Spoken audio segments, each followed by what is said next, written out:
നമസ്കാരം. First channel media ന്യൂസിലേക്ക് ഏവർക്കും സ്വാഗതം. വിവിധ ആവശ്യങ്ങൾ ഉന്നയിച്ച് Kerala school teachers association KSTA നേതൃത്വത്തിൽ സെക്രട്ടേറിയറ്റ് മാർച്ചും ധർണയും നടന്നു.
വിദ്യാഭ്യാസ കലണ്ടർ ശാസ്ത്രീയമായി പുനഃക്രമീകരിക്കുക, തുടർച്ചയായ 6 പ്രവൃത്തി ദിനങ്ങൾ ഒഴിവാക്കുക, PFRDA നിയമം റദ്ദു ചെയ്യുക, പങ്കാളിത്ത പെൻഷൻ പദ്ധതി പിൻവലിക്കുക, ക്ഷാമബത്ത ശമ്പള പരിഷ്കരണ കുടിശ്ശികകൾ അനുവദിക്കുക തുടങ്ങി നിരവധി ആവശ്യങ്ങൾ ഉന്നയിച്ചായിരുന്നു പ്രതിഷേധ മാർച്ചും ധർണയും. KSTA തിരുവനന്തപുരം ജില്ലാ കമ്മിറ്റി സംഘടിപ്പിച്ച പരിപാടി സെക്രട്ടേറിയറ്റിന് മുന്നിൽ CITU സംസ്ഥാന പ്രസിഡന്റ് TP രാമകൃഷ്ണൻ MLA ഉദ്ഘാടനം ചെയ്തു. കേരളത്തിലെ വിദ്യാഭ്യാസ മേഖലയിൽ ചരിത്ര പഠനവും ശാസ്ത്ര പഠനവും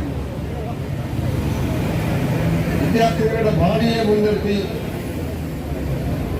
ശരിയായ വീക്ഷണത്തോടുകൂടി പഠിപ്പിക്കുന്നുണ്ട്. എന്നാൽ പാഠപുസ്തകങ്ങളിൽ ശാസ്ത്രത്തെയും ചരിത്രത്തെയും നിഷേധിച്ചുകൊണ്ട് NCERTയുടെ നേതൃത്വത്തിൽ പുതിയ ഉള്ളടക്കങ്ങൾ കടന്നു വരികയാണ്. വീതം കിട്ടാൻ സ്റ്റേറ്റിന് അവകാശമുണ്ട്. എന്നാൽ ഇപ്പോൾ കേന്ദ്ര ഗവൺമെന്റ് സംസ്ഥാനത്തിന് അർഹമായ നികുതി നൽകി വരുന്നില്ല. പ്രസ്ഥാനത്തിന് കൂടുതൽ ശക്തിയും ഉശിരും പകരുന്നതാണ് എന്നുകൂടി ഈ സന്ദർഭത്തിൽ ഓർമ്മിപ്പിച്ചുകൊണ്ട് ഈ സമരത്തിന്റെ ഔപചാരികമായ ഉദ്ഘാടനം ഇവിടെ നിർവഹിക്കുന്നു. അഭിവാദ്യങ്ങൾ.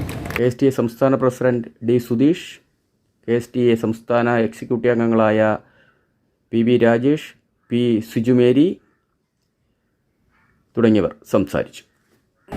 പൊതുവിദ്യാലയങ്ങളെ ആകർഷകമാക്കാൻ കഴിയുന്ന രീതിയിൽ ഭൗതിക പശ്ചാത്തല സൗകര്യങ്ങൾ വികസിപ്പിച്ചുകൊണ്ടാണ് മുന്നേറുന്നത്. കുട്ടികൾ കുറവ് എന്ന പേരിൽ വ്യവസായ സ്ഥാപനങ്ങളെ കാണുന്നത് പോലെ ലാഭനഷ്ടങ്ങൾ നിരത്തി വിദ്യാലയങ്ങൾ അടച്ചുപൂട്ടുമ്പോൾ ഒരൊറ്റ വിദ്യാലയം പോലും കേരളത്തിൽ അടച്ചുപൂട്ടില്ല എന്ന് പ്രഖ്യാപിക്കുന്ന സർക്കാരാണ് കേരളം. KSTA ജില്ലാ സെക്രട്ടറി സിജോ സത്യൻ സ്വാഗതവും ജില്ലാ ജോയിന്റ് സെക്രട്ടറി DR ഹാൻഡ നന്ദിയും പറഞ്ഞു. KSTA ജില്ലാ പ്രസിഡന്റ് R. വിദ്യാവിനോദ് അധ്യക്ഷനായി.